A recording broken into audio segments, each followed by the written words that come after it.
Hey team, welcome to the Builders Ladder podcast that the top residential building company owners and general contractors listen to get their business ahead and buy back their time while earning more money. Here's what's in store today.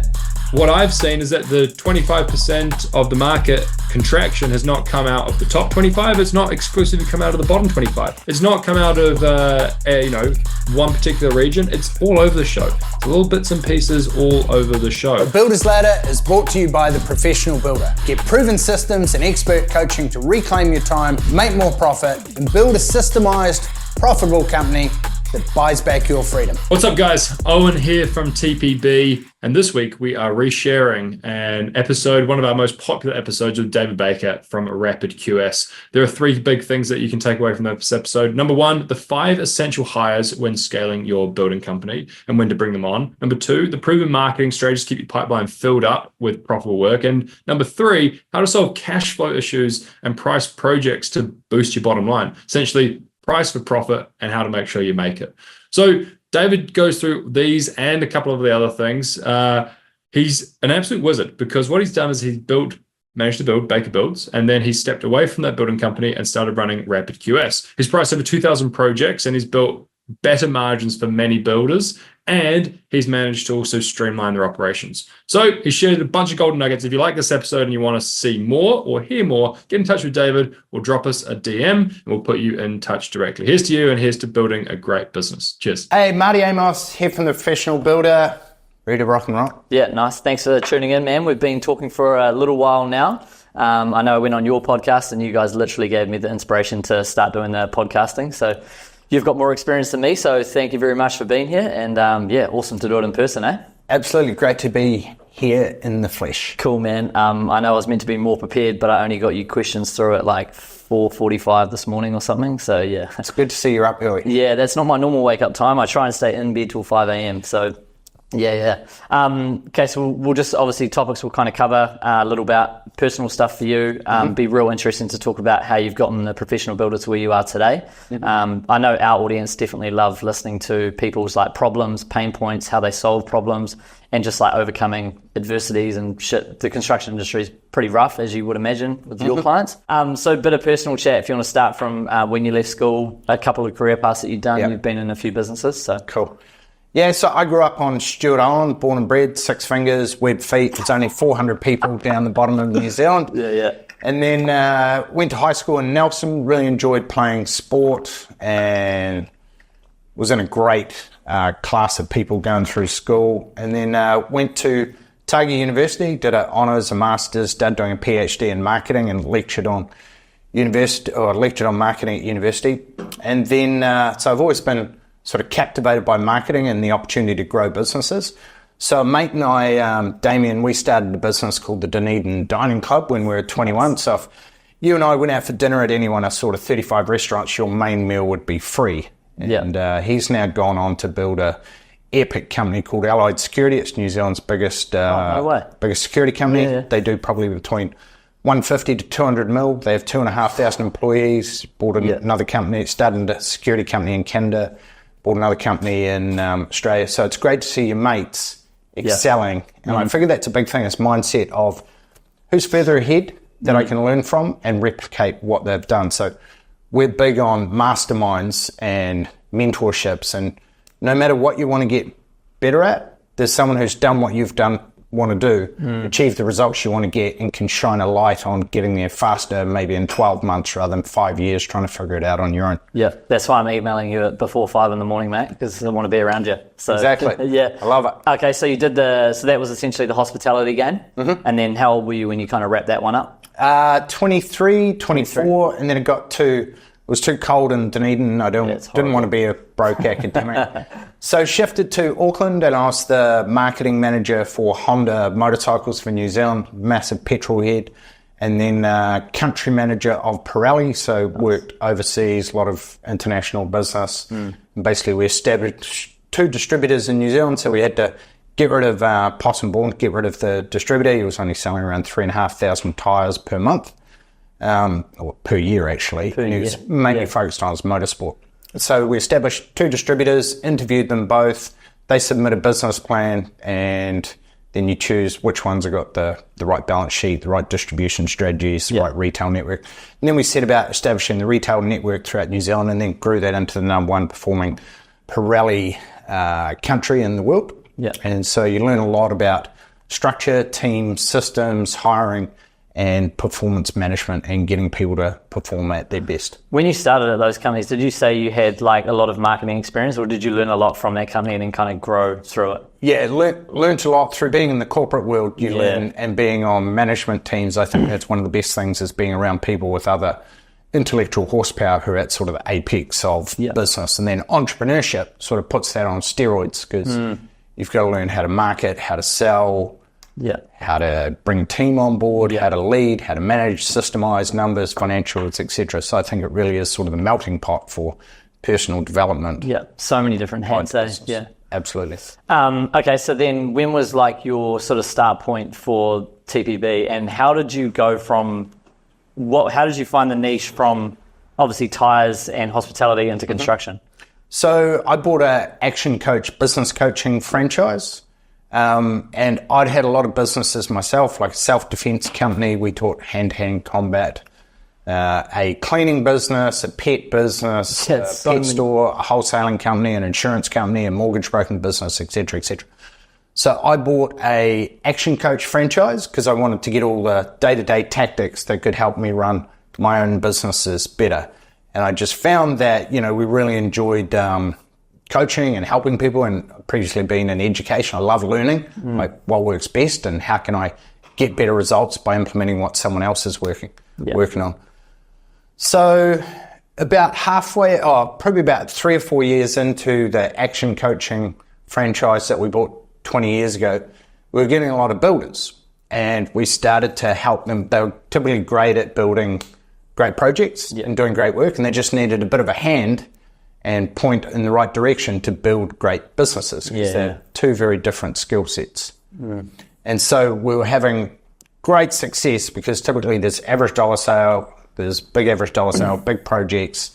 They're not don't have great clarity on their numbers. And we found that by putting the right models, systems, processes, and then the one-on-one coaching, the holding people accountable each month, we saw massive acceleration of the building company owners that we had on our program get great results, and it sort of became a natural point. Niche to move into. Why not just, we're getting great results with builders, why not just focus on them? So then we started the professional builder. We've been coaching builders for 19 years now, and we started TPB formally probably 10 years ago. Yeah. And was it just you yourself that started TPB off, just yourself? So it was myself, a PA, ironically now things have come full circle. She's called Lucy as well. So office manager now is Lucy, and my office manager 10 years ago was Lucy, and Owen. And Owen has become a business partner. So he joined 10 years ago as a fresh out of uni, and he'd been a professional water polo player. Buzzy, didn't know that. Played for New Zealand, played all over the world, and he's an elite athlete. Yeah, he's got the rig for it, that's for sure. Yeah, absolutely. So brought him on board, and now we've grown from 3 people to, I think we've got 28 or 29 on the team, and just focused on how do we help builders win faster. I'll skip 9 questions, because that was a question I had down below. How did you come across Owen, and what did he bring to the table that you didn't have, that you saw he had? So, because partnerships are really important in building, and you would see there's a lot of business side and builder partnerships. So as you're growing a business, you need to basically work backwards, right? So your whole number one focus needs to be, what's the biggest constraint that if I fix that now is going to help me move forwards? So you need to identify that through your numbers, and then that's going to, is it number of leads, conversion rate, average dollar sale, am I spending too many hours in the business? What is it? So you reverse engineer. So we reverse engineer. You're currently here, you're doing 5 mil, but you're making 600 grand profit. You'd like to get to 10 mil. What does that look like? What's the journey? What are the specifics? What are the strategies? And where are the gaps? So what's lowest in terms of your conversion rate? Is it your number of leads, your average dollar sale, your gross margin, or your conversion rate? Right. And then we help you to identify what strategies are going to move the needle the most. Because I think as builders, it's easy to get overwhelmed, and as business owners, we've got so much shit that we can do. Yeah, it's crazy. How do we distill it down to the 1 or 2 key things that are going to move the needle right now for your situation. Like the 1%ers in the business, the things that are going to bring in the most revenue, really. Exactly. Yeah. Well, revenue and profit. Yeah. So profit is the number one thing that we focus on, because there's plenty of guys doing, we had a guy last year come to us who's on the North Shore, who's doing 11 mil at a 12% margin. Yeah. But he had overheads of, I think, 13%. Oof. So he's upside down, just going backwards, trying to play the volume game. Yeah, not having established the right marketing sales process and really know his numbers and the implications of that. Yeah. So did you guys dig into that, and how did you help him? Is there a story behind that of how you turned that around? Yeah, absolutely. So the first thing is we had to dig in and find out, okay, why are you sucking? Is it that you don't know your numbers? What's wrong? Where is it all turned to shit? And then basically he was pricing jobs too low, so he didn't have a good pricing process in place. And then on the way through, he would get labour overruns. So he's doing fixed price projects. He'd get labour overruns. His foreman didn't really understand, so he wasn't taking his foreman through a contract so that they knew the inclusion, the exclusions, what constitutes a variation, etc. So the foreman was missing a lot of variations. Oh, no. And that wasn't getting back to the office, and they weren't billing that out? Exactly. So they weren't billing that out weekly. They didn't have a good sign-off process. They get to the end of the project and they'd be like, hey, we've got 56 or 72K in variations. And the homeowner would be like, what the fuck are you talking about? Yeah, so you can't slap that on the final bill when it's only meant to be 10K. Exactly. So we just work through the process, the numbers, what needed to happen project management-wise, make sure that the foreman or the QS or the project manager is helping to price the job as well. Yeah. So that you might say, hey, framing's going to be 100 hours. And they're like, fuck no, dude, it's going to be 130. What are you thinking? Yeah. Well, I've got John and Steve doing the framing and they're, both a little bit slower. Whereas maybe the owner is doing it off how fast they would go. Yeah. So then it's breaking it down, making sure that you got good feedback between on-site and in the office, making sure that your guys know the milestones. So the timelines that they need to get through. Hey, we've got to get the framing done by next Wednesday. Otherwise, we don't get paid. Yeah, exactly. And that's the other thing as well, is trying to hit timelines for payment schedules. They can be, there's pricing the job for profit and hitting the hours, but then it's hitting it in time so you can get paid. And absolutely. Oh my gosh. Profit and cash flow are two very different things. Yeah, absolutely. You can understand them both. Yeah, so that's one example, obviously, a guy on the shore.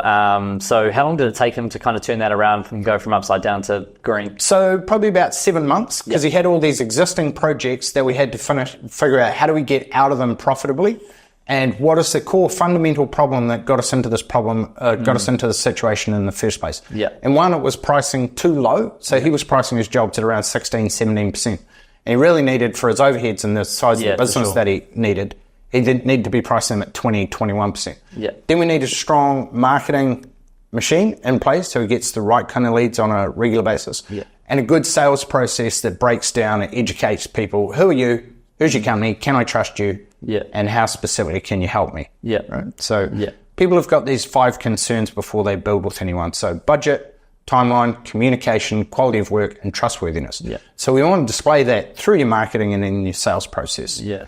So we helped make sure that you had good volume of leads, because if you don't have good deal flow, then you'll lead, holy fuck, I'm running out of work in 3 months. Then you're dropping your rates to win because you're playing the scarcity game. Exactly. You're like, fuck, well, shit, I need to take a job because in 4 months I'm out of work and I got 12 builders that I need to keep on. Did you push to him at that time, I don't know what time he came in, but, was his conversation, I'm running out of jobs, and then he would have had to make an injection of cash for marketing? Yep. Was that a scary thing for him? No. He would have been so it wasn't, he didn't need more marketing. We needed to identify, to get to the root cause of why this was turning to shit, because quite often it's I need more leads, I need to sign more jobs. But if you're fundamentally not pricing to a good target margin, or that margin's being eroded through poor project management, labour overruns, not capturing variations, or materials going to waste, you're just going to stay on that cycle. So we have a process that we call the profitable projects process. And it breaks down everything in terms of getting leads, converting them at the right margin, how to price a job correctly so you come out with the right margin at the end, and also how to project manage it on the way through so that you capture variations.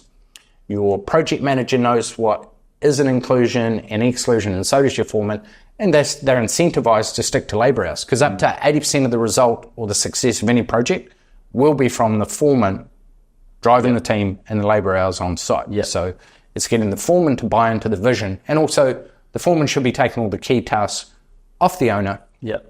And so we've got a step-by-step breakdown. Do you find with clients that come to you that's a key like communication breakdown between the owner or the main project manager and the foreman, and knowing what's included? Absolutely. Not having weekly sit-downs, tracking targets? 100%. And once they get those frameworks in place, it's a game changer. So do you have a pre-construction meeting to go through in the pricing? What is the contract? What includes? What is an inclusion? What's an exclusion? What constitutes a variation? How many labour hours have we allocated? What's the scope of works? And really get them to understand that, so that you can map out the timeline and agree, make sure that everything's focused with the sub-trades, that you're going to hit your targets, and then the day-to-day management from in the office to on-site, and make sure that the client's happy and that you're hitting those goals and milestones. And it's actually like targeted. Man, I think, that's key. In my small experience, I won't say who they were, but in my third year, I spoke about this since day one on Instagram, but I lost a heap of money off a big company in down south. And that was key for them, because their QS general manager and site manager were on meetings every single morning, like every morning in the container, 6:30, and because they were on a profit share model, obviously, for X amount of townhouses. They absolutely smoked that, let's talk about the professional builder. So obviously, when you first started, it was you and Lucy, the assistant, starting off. And then what were this will be off the back of the last question and topic, but what were your couple of like first key hires for, reducing, because obviously you would have been working stupid hours. And going from 80 hours back to 40. So the first hire for everyone should be a PA or a virtual assistant. I think I saw your reel this morning or something. Did you post that yesterday or something? I have it. You don't know. I have no idea. I literally have no idea. Our team does that. I think I saw it. I forgot what the backup of it was, but it was a good reel. So I'll break down the 5 strategic hires in what order for a building company. Basically replicates any company. The first thing is you should hire to buy back your time. You shouldn't hire to grow capacity. You should hire to buy back your time. And it's not an expense to the business. If it takes back your time... 100%. Yeah, I tried to tell my mother that so many times. What's your mum do? She works in town for like a consulting company in the education sector. Right. But she's like, you don't need assistants, they cost you money. I'm like, I don't want to work 80 hours a week, Jen. Exactly. And so what we do is, first thing is to identify what's all the stuff that you suck at, you procrastinate on, that can be either systemized, automated, or delegated. So we want to get that off your plate. And so the first thing we do with all our members is we have a look at, it's called the Freedom Finder. It's an exercise that you go through. What's a $20 an hour task that you're currently doing? What's a $200 an hour task? What's $2,000 an hour task? And then we typically find, there's all this stuff that an office manager on $30 an hour could buy you back this time. Yeah, for sure. And so we do then what's called the professional builders rate. So we figure out what is your overall hourly rate. And if anyone wants to do this at home, all you do is you take the total amount of revenue that the company made, or the profit, total amount of income that you got as a salary. So let's say it was 250 and 150. So that's 400 grand, right? And then we divide that by the number of weeks. So if you work 50 weeks, to make the maths easy, that's eight grand a week. And then we break that down. How many hours are you working? If you're doing 80 hours, made the maths simple, then you've got a PBR of $100 an hour. So everything below $100 an hour, you should look to delegate and get off your plate by doing a stop doing list. Yeah, for sure. So what's all the things that you suck at, you procrastinate on, you don't like doing? And then we're going to hire either a virtual... Many of our members are hiring VAs, virtual assistants, out of the Philippines. Like we've got 7 of them on our team, or out of different countries, Pakistan, India, South America, that this person will change your life 10, 20 hours a week. Like it's literally a game changer. One of our members out of Sydney, Brad, did it, and it's a training step by step. Here's who I hired, and he's got a contracts administrator, a project manager, a QS, part-time junior QS, and an office manager. But the first hire, office manager. You don't have a PA, you are the PA. Guy we interviewed last week in Sydney, I think he was, Jamie, six virtual assistants all out of the Philippines. He only has 2 staff, and he's a project manager model in Sydney. Perfect. And good, right? Man, crazy, So VA, first key hire, and then maybe on like a management scale? Yeah, so I hired an office manager, and then Well, if we go through building, because it's probably more applicable. Yeah. So first key hire that you need is an office manager. Next key hire is sales and marketing, because otherwise it's hope. Like you're hoping that you get a referral. Like you need a way to get regular leads. Yeah. Next key hire, and a lot of people choose to outsource this, is QSing, baby. it's go. QS. Yeah. And so I don't know many builders that enjoy QSing or estimating, but it's critical to your business. If you don't have the numbers right, and even if you don't want to, even if you're not going to do it, you still need to 10-80-10 it. So 10% you set up the systems, the processes. Someone else, whether it's a junior QS or an outsourced QS, does all the QSing, estimating. Yeah. And then you review it with your checklist and you back cost in real time. You control that work in progress as you're going through it. And then you know, cool, for the next project that we're going to price on the framing, we underestimated by 25%. So either we need to put a couple of different guys on the framing or look at a different way to do the framing or include 25% more labor hours. Yeah, exactly. Yeah, I think those ones are key, and that's what we tell everyone. We'll do 80%. You know, we should specifically put do not use this for fixed price, because I don't know your business as well as you do. We'll do 80 to 90% of the grunt work, but I do need someone to go through and review those numbers. Exactly. And typically we say work with a QS over 5 projects to get really dialed in so that they know your team, your labor hours by stage, your skill set. So it's almost like you're doing, labor recipes together. Yeah. To get dialed in. For sure. Because target should be to get within 5% of labor hours per stage. Yeah. Yeah, true. Yeah. Foundation stage, framing stage, roof on. Cladding. Yeah, exactly. Okay, so the couple key hires, VA or office assistant, looking at a QS, and then sales and marketing. Yep. And then so you got regular deal flow and you have a good sales process to convert. Then a project manager. So it might be that you upskill a foreman, you upskill a builder, but you want someone to take over the day-to-day project management. Yeah. And then the last hire that we say, the 5th hire, is a clone of you. So that's your general manager. So we probably have about 25 to 30 members out of all our members that have general managers. Okay. Is Owen your general manager? Yep. So Owen's our general manager. Yep. And then below him, we had a head of customer success, a head of marketing, and a head of sales. And so of our 28 people, they're apportioned roughly 11 people in customer success. So we have 6 coaches. And then we have, I think we've got 9 in marketing and then 8 in sales. Crazy. So when you say, customer service is a big one, on roughly, if a client of yours reaches out on a Tuesday morning at 9 o'clock, when do you guys aim to get back to them? Do you guys have like a rule within the company? Yeah, well, we have a 24-hour minimum. Yeah. But the good thing is that we're across every time zone. Yeah, true. So we have team members in New Zealand, Australia, Philippines, so there's no USA, Canada, and it'll pop up, hey, a ticket has been raised with the help desk or someone's called or whatever. And then they'll be sitting in Slack so everyone can see it. And so the customer success team, oh, well, cool. Hey, let's jump on the phone. Let's get this sorted. What's the challenge that you have? Yeah, no. What project management software do you guys use to track all that? Slack? So we use Slack for tracking communication and so forth. Yeah. We use Asana for doing projects. So we also use Google Doc as well. Yeah. And then for project management software, lots of our members are using Builder-Trend, Co-Construct, Contractor Foreman, and then some of the pricing software like Builder Price and Build Exact has some project management built into it.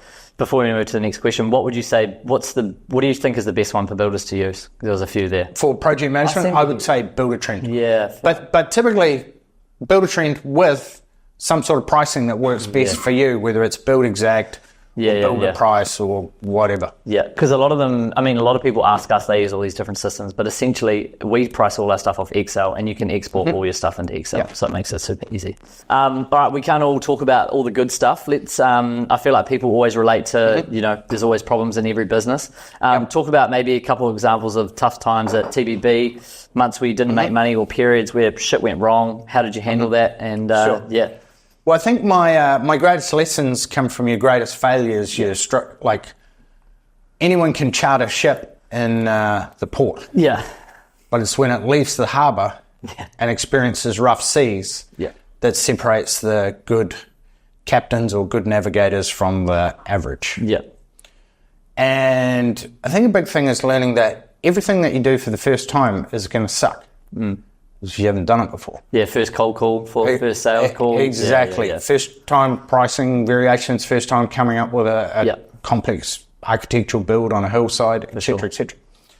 So I've got two. So we did a cleaning company, Life Made Easy, or as we say, Life Made Difficult. We scaled it to about 45 staff, team members. It's a fucking nightmare. How long did that take you to get to 45? We had it about 4 or 5 years, something like that. Yeah, nice. And to start in Auckland, you can still get them now. They've moved to a franchising model.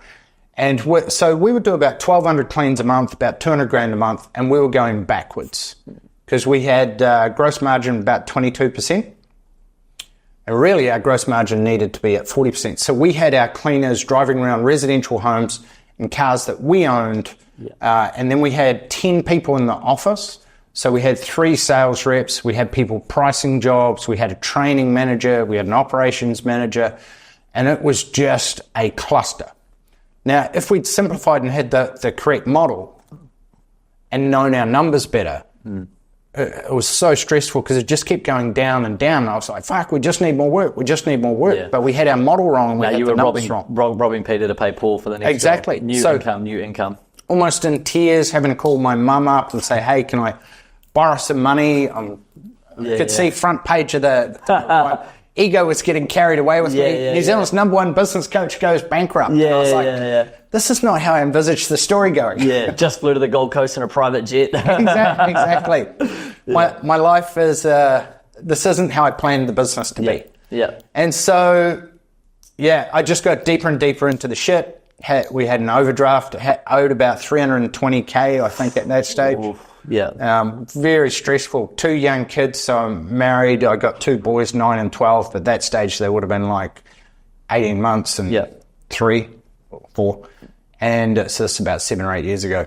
And a lot of lessons out of that. So ended up, I didn't make the tough decisions fast enough. Yeah. And we got deeper and deeper into the shit. And my dad mortgaged his house. And loaned me, I think he loaned me like 75K. We paid off all the small creditors that we owed money to. And we're probably looking at debt collecting pretty shortly. Yeah. And I had a debt collector knock on the door one night. I just wanted to punch his face. Yeah. Knocking on the door at fucking 7:30 at night. Yeah, that's not nice. No. But again, like, you got to look from the other shoe on the other foot that we owed. Well, you had to be accountable because it was all on you at the end of the day. Absolutely. One of the most stressful period in my life. And we were running 2 businesses at once. So still running the coaching company, and the coaching company is going fine, but I was over here running this other business with about 50 people in it, the cleaning company. Yeah, it's stressful. And very stressful. So I had the wrong people in it, didn't understand our numbers well enough. We weren't getting reporting of our numbers every month. So the first thing we do with every building company is we get their numbers sorted, pricing sorted, so that you know that you're making profit. And if you're not, then we're looking every month. We go through your numbers and we identify, are you on track? Are your ratios, so is your gross margin 20 to 25%? Are your overheads 8 to 12? Yep. And is your net profit after paying yourself a salary 10 to 15%? And if they're not, we identify where is it off track and what do we need to do to fix it. So is it gross margin going in or gross margin coming out of a project? Is it that your overheads are too high? Is it that your marketing sucks or you don't have a good sales process? Like, what do we need to change? So then, I ended up, I didn't make the tough enough decisions. I ended up selling the company. The cleaning business? Yep. At a loss? Yeah, so I sold it. I think I sold it for like 125 grand, something like that. Yeah. Sold it. And then I still had this... was that enough to clear? No, it wasn't. Yeah, I was going to say, so you I still had 300K down. Yeah, so I negotiated with the tax department to pay off a percentage of it. I then negotiated with all the creditors that we owed money to.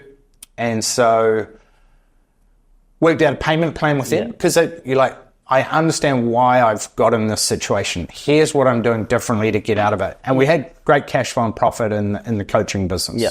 They had low overheads, so there's only like 3 or 4 of us in there, etc.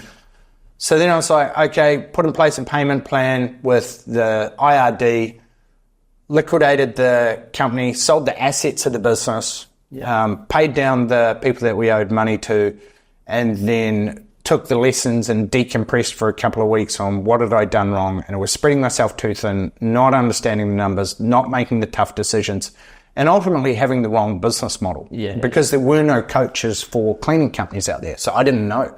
If we just had a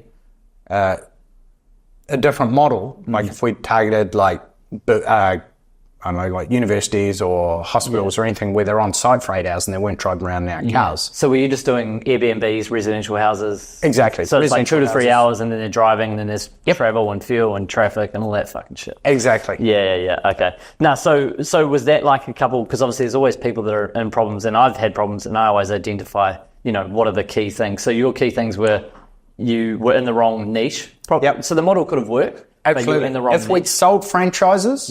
Or had a contracting model whereby they get 40%. Sorry, they get 60%, we get 40%. Immediately would have made us profitable. They supply their own cars, their own cleaning equipment. Contract model. 60-40 contract fixed model. Price, exactly. Okay. And then, so that's obviously a problem still, problems are good to talk about. Absolutely. Have you ever had like a major problem at the professional builder with like scaling too quickly or lessons along the way? Well, lessons every day. Like at the moment, we're focused on putting in place great coaches to help our members win faster. So we've just hired 3 more coaches. Because most programs don't have a one-to-one element with it, and they're not strong on numbers. So we now have a 5-step process so we're always hiring. And we're always marketing. Coaches or across the board? Always across the board.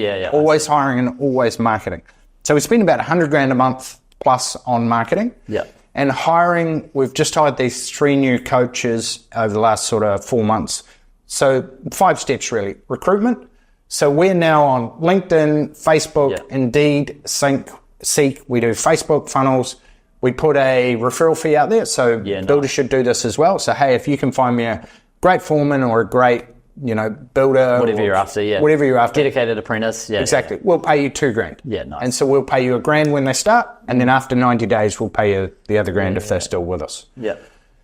And then the next key part is, so that's on the recruiting. You want to 10x that so that you get 20, 30, 40 great potential hires. I see. Rather than have 2 or 3 good ones and you're desperate to take them. So you're using that same model from sales and marketing. Exactly. You want 30 leads and you want 30 potential leads. Exactly. So same thing with what we do for all our members is we're going to help you build out a funnel, a process, and a sales process to get clients. We're also going to build out on your home page a whole careers page, a video of what it's like to work with you, videos from your team members, a killer info pack of why would I want to join this company. And so then we want to build the bench. So if you're always talking to people, it's like, dude, I don't have a job at the moment, but in 3 months' time, we're starting a new project. And I'd love to have you on board for that. Hey, are you comfortable still working at the company you're at for the next 90 days? Yeah, interesting. How are you finding good coaches? Do they need qualifications? What do you look for when you're hiring coaches? Past experience. So Cole had come from running a gym, a CrossFit gym. He had his own business. Yes. Kevin, our accountability coach, one of our accountability coaches, so we just hired another accountability coach. He had built and sold his own exporting business and done it to a good level. So I find previous business owners the best because they've experienced the pains, the trauma, what you go through as a business owner. More mature probably across the board. Exactly. And Carla had her own business. She was an architect, had her own architecture business. She's an absolute weapon. And so she's from Canada, from Vancouver. Nice. And so previous business owners, they know the pain, the seriousness of not knowing your numbers, systemizing, getting yourself up out of the day-to-day. And then we train them in our systems and processes. So we drill our coaches. We train them every day. There's like a coach's university. And no matter what you're in, like same with our salespeople, there's stuff that they need to know on the company, some vision, values, where we're going, what's our ideology. On the program, so everything around knowing your numbers, pricing, sales, marketing, leadership, team, on-site systems, office systems. And then in their particular role, so they get coached on how to hold people accountable, how to have uncomfortable questions, How do, so if we can't answer it, we'll connect you with either a resource, a template, or a person who's done what you want to do. So it might be another coach, might be a builder, might be our marketing manager, for interesting. example. Do you ever have, I don't even want to use the word kickback, but builders coming to you and saying, hey, these coaches don't have building experience? Like, is they all still relatable? Not really, because we're not trying teaching to be builders, though, No. You're doing the business side, Exactly. We're not teaching you how to build a house or anything on that. Yeah. And we won't profess to know something that we can't. Yeah, exactly. But in our community of over 1,000 building company owners, there will be someone who's solved the exact same problem that you have, whether it's contract administration or capturing variations or hiring a foreman or whatever. Yeah.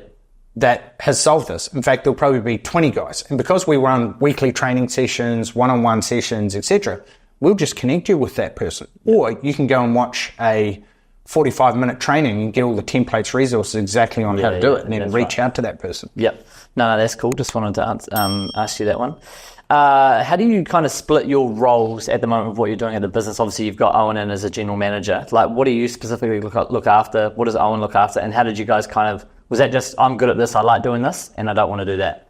Well, you've got to look at what the business requires. So that's one of the first things. You can't abdicate. Yeah. You need to delegate. So you need to put systems and process in place. So Owen looks after the day-to-day. Yeah. So Owen looks after today, I look after tomorrow. I see. Yeah. Okay. So I do everything with joint venture partners. Just finished writing a book, The Profitable Builders Playbook.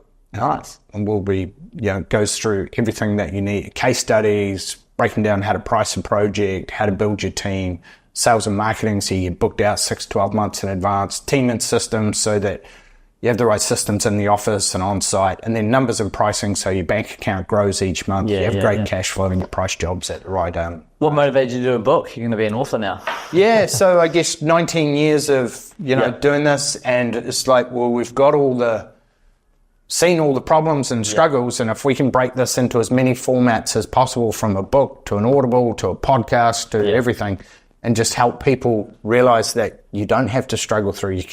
There is a faster way, and if you're unsure about a particular area, go and look into that area, and here's a playbook on how to do it. When's the book coming out? 2 months' time. So what are we now? March? Yeah. So, mate. And how long in the making has that been? Fucking forever.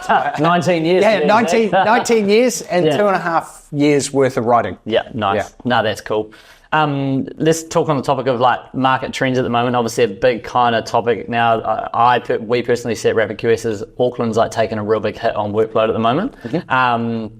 You had builders all over the place, not just Auckland, obviously. Any feedback on guys that you're working with, how they're seeing things, etc.? Yep. So the guys who are winning are the guys who've put in place sales and marketing machine.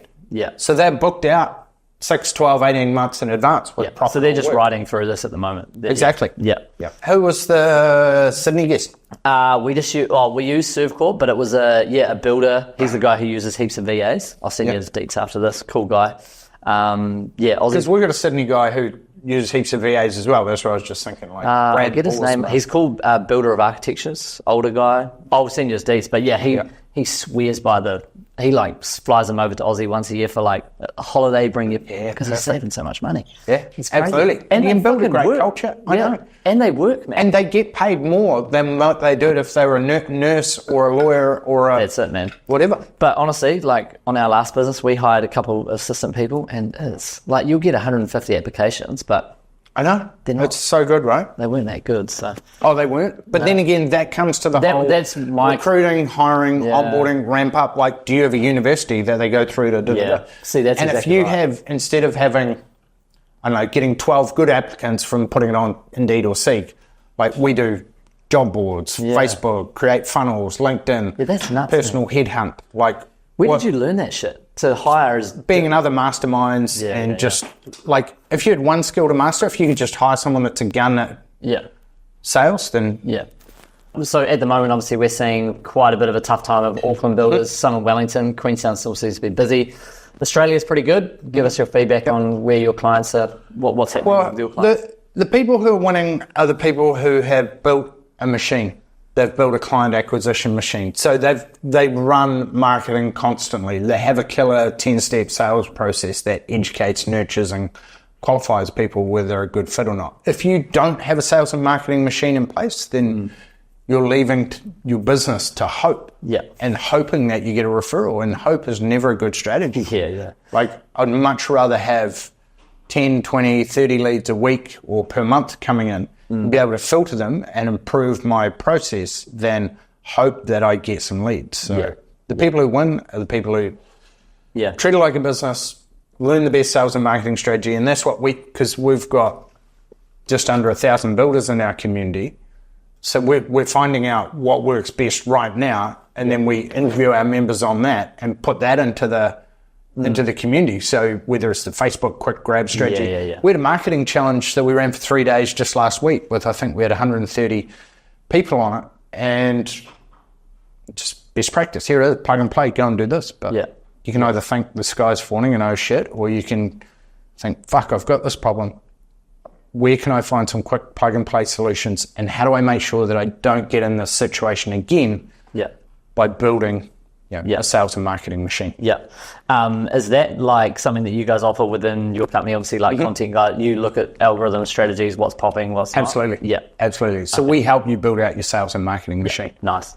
And then another question on that topic. So guys that come to you, how many leads are they roughly generating a month? And then 6 months down the track, do you guys have a target number of what you should be generating? Well, we reverse engineer what you want to get your business to. So if you're currently doing 3 mil, and so we look at your numbers first. So we look at currently where are you at and where do you want to get to 12 months from now, and which levers are the biggest to pull. So it might be number of leads, might be conversion rate, might be margin, or might be average dollar sale. So if we look at those 4, if your number of leads, you're getting 10 a month, but 80% of them are suck, then we're going to figure out how do we dial in your marketing message, the different mediums, to make sure that you now get 20 a month, but now you're getting 6 that are good if you need to win, say, 2. I see. The next thing is your conversion rate. So is it over 50%, and is your margin over 20 to 25%? Because if it's under 50%, then you've got a big opportunity, right? And you reframe things in your mind from this sucks, woe is me, the market's crashing to, man, I have this big opportunity to improve this area of my business. So go and find what's working best and get to work and start implementing that. So do you have a good 10-step sales process? So scripts, qualifying questionnaire, info pack sent out in advance, charge for your quotes, or be paid as a professional. For sure. Do you have a high converting action plan? Do you have a good follow-up process? Have you been trained in sales for both the site visit and walking the client through the actual plan, the actual quote? So it's those key fundamentals and making sure that you do those. And that's the good thing, is that we interview our members. Like Hayden was struggling for work, went through, applied the 10-step sales process. He landed 4.3 mil worth of work in 60 days. So 4 projects in Wellington, and then we interviewed him and we get all his plug and play. And it's like, cool, I wasn't charging for quotes, but now I'm charging $3.5K to be paid as a professional. 100%. And so you can either go, man, this sucks and woe is me, or you can go, cool, good, I have an opportunity to get better.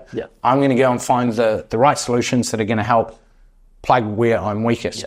So you guys just pretty much try and remove that whole objection or issue of markets crashing, and it's just like, well, if you want to win, ideally you just have to do what it takes to win. Get better. Smash that barrier. Get better. See where the gaps are. Use proven processes that work. So whether it's quick Facebook strategy, whether it's having a killer info pack, whether it's having a how we work with you video on your website, and it all comes back to numbers. Are you looking at your numbers every month? Number of leads, conversion rate, average dollar sale, and margin. Last 2 questions. One of them we might have covered in a few other things. Obviously, you're big on delegation. How do you, personally, how do you manage your time? And do you do like sort of time audits weekly, monthly, and think, shit, I need another hire, or I'm not doing enough? Absolutely. So we reverse engineer what we call your business maturity date. So we look at, cool, who do I need to hire and when? So if I am doing too much time training the sales team, right, then I know we need to hire a sales manager. And so we'll then go, cool, it makes sense to hire a sales manager on 150 grand when I'm doing more than 10 hours a week training the sales team. Right? And then we'll go, cool, next step, and that's the business maturity date.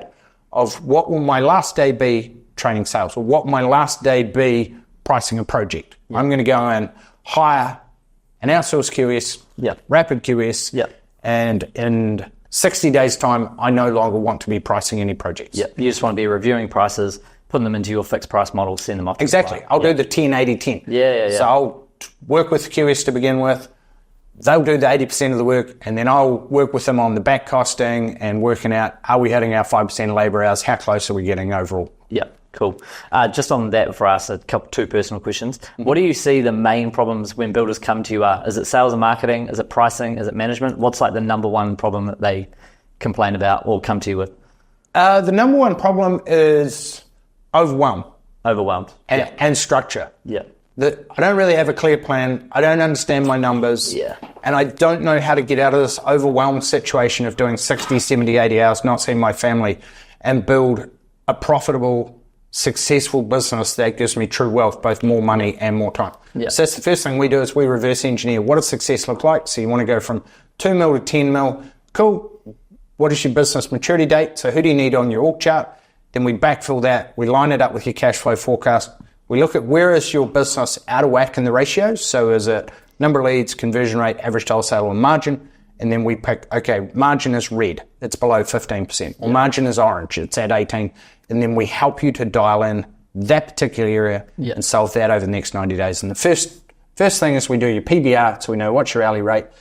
Everything else, we do a stop doing list so you can buy back time, for sure. Get clarity of thought, and work on the more profitable parts of the business. And typically that's pricing, systemizing the business, and a sales and marketing machine so that you've got the right kind of leads coming to you. They're educated and nurtured why they should choose you, and you do that project profitably with the right project management. Nice. Last two-part question. What do you do when you're not at the TBB? I know you like to do a bit of travel. And what's the goal for the next 5 years at Professional Builder? Cool. What are you aiming to do? So what do I do? Personally, we've just got back from 5 days in a mastermind in Noosa, which was fantastic. Always looking to sharpen the sword. Nice. Like to travel, so meant to be going to North Korea soon. Yeah, you asked me about that. Yeah. You are going ahead with it. Are you coming? Well, I don't want to get locked up, man. So, no, I don't. I think I might say the wrong thing. My twin brother said I don't recommend you going, and you'd probably agree. Yeah, I wouldn't go. We're going to Italy I think in July. So we're going to go to the Ducati factory, go to the Ferrari factory. I like going to a lot of motorsport. You're a motorhead. Yeah, Formula One, car events, cool, man. Motorbikes, that sort of stuff. Nice. And travel with the family. Yeah, sweet. And goals at the Professional goals. Builder? So we're already in America, Canada, the UK, Australia, and New Zealand. We want to grow the company 10x it to 100 mil. And we want to have a private equity business that we take a share in our members who are going hard, who want to scale. So if you're at 10 mil and you want to grow to 50, cool, we'll partner with you and we will help you get there quicker with our board and our management team plug and play. So we'll be looking to do that next year. Nice. Last question. Sorry, you just brought up a good point. So obviously, I want to do big things at RapidQS. What made you push your biggest, what made you see the opportunity in overseas? And was there like a specific moment or a call or a message where you thought, fuck, I need to really hone in and go hard? Yeah, so the first part in the overseas was we started getting referrals from our Kiwi builders that have mates in Australia. And we're like, well, we'll talk to them. It's the same process to build a business, regardless of whether you're what country you're in. Still need leads, convert them into a project, do it profitably, build a team, and lead them. And so we started getting quite a few members in Australia, and then we ran some events in Australia on the Gold Coast, and then we started building a team in the US, and now we've got 9 team members in the US and Canada, and it's just grown from there. And then we started marketing into the US, typically online, and now we're going to do a roadshow throughout New Zealand, Australia, and the US with our partners for the book, and then throughout this year. And then we're going to start running local events, local seminars every month in each of those countries. Nice. That's cool, man. Hopefully RapidQS can come on the back of that as well. Absolutely. Let's go. Sweet, man. All right. Hey, thanks very much for your time, man. That was 50 minutes. Awesome. We will do a little giveaway thing through this. We'll chat with Owen after this. So, yeah, thanks, man. Much appreciated. Awesome. Appreciate you, bro. Legend, Marty. Cheers. Want to go more in depth on today's topic and buy back more time whilst earning more money? Get a free business health audit and plenty of free resources over on our website, theprofessionalbuilder.com.